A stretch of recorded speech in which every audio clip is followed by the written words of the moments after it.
বন্ধুরা, আমরা আজকে মটন রান্না করব। এই যে দেখো মটন, 1 কেজি মটন নিয়ে আসছি। এখনকে আমরা এটা রান্না হবে। আর আমাদের সোনামণি বসে বসে দেখতেছে।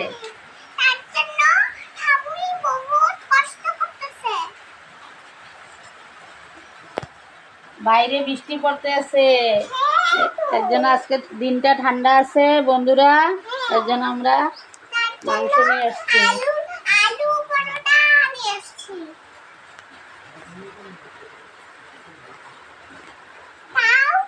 তুমি এত কথা বলো কেন? শোনো,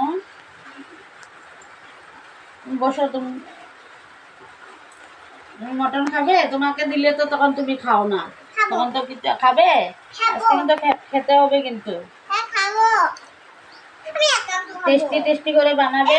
কে বানাবে? পাপ্পা বানাবে। আর ভাত কে বানাবে? মামাম ভাত বানাবে, ঠাম্মি বানাবে। সবে রান্না করবো, সবে মিলে রান্না করবো না আমরা আজকে। আজকে আমাদের ছুটির দিন, রবিবার, সবাই ঘরে আছে। বন্ধুরা ভালো থেকো।